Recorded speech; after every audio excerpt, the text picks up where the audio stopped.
What I'm going to do today is do a little mulching with our product, which is Nature's Perfect Mulch. It's a mulch made with STA certified Composting Council compost, which means it goes through a testing process.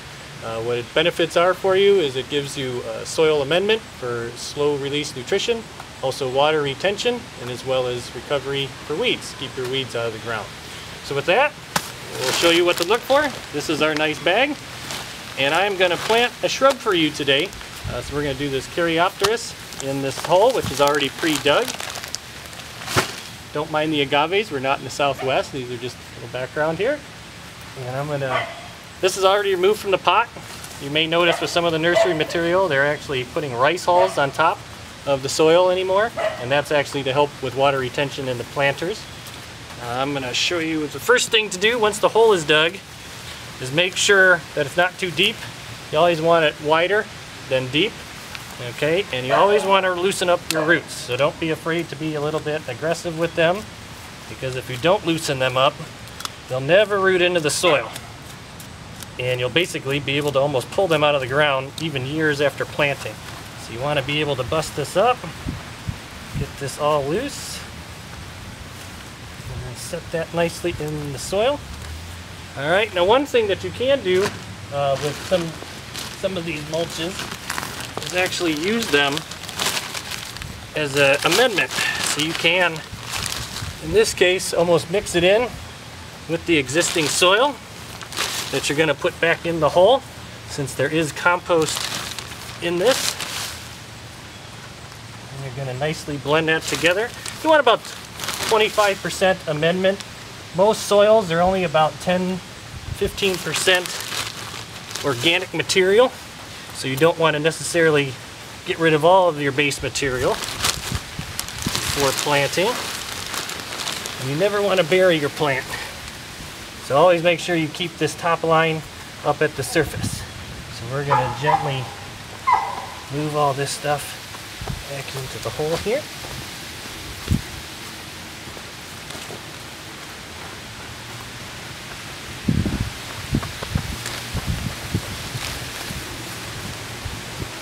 Once that's planted, you always want to gently press around. That gets rid of any of the little air gaps that are in the soil.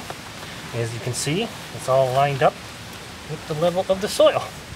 And with that, you are ready to mulch. So we're going to just spread some of this around. Now the maximum mulching you want to have is about 3 inches. That's actually quite a bit. Usually I do about 2. And the reason you don't do a lot is because you can actually suffocate the plant out. The roots need oxygen, and they get that from the air from the surface of the soil. So you want just kind of a nice even pattern all around the shrubs. And then this gives you, once it rains, all this compost actually begins to enrich your soil and creates a nice soil tilth for your plant and a good growing start.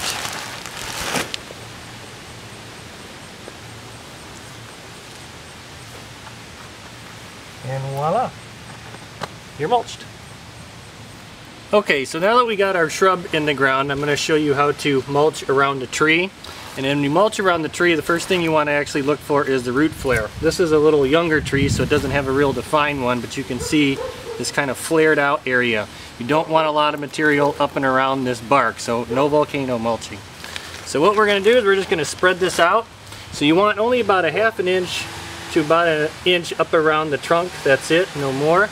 And then you can take it down to anywhere from about 2 inches to 3 inches once you start getting away. So you actually kind of want a feathered effect around the base of a tree. So we're just going to nicely mulch this all in here. And then the compost will actually give it a little bit of nutrients, and then this will help keep with water retention around the base of the tree, as well as keep weeds out, because nobody wants to spend all day weeding. And so you can kind of see I'm just working it away from the base of the tree itself.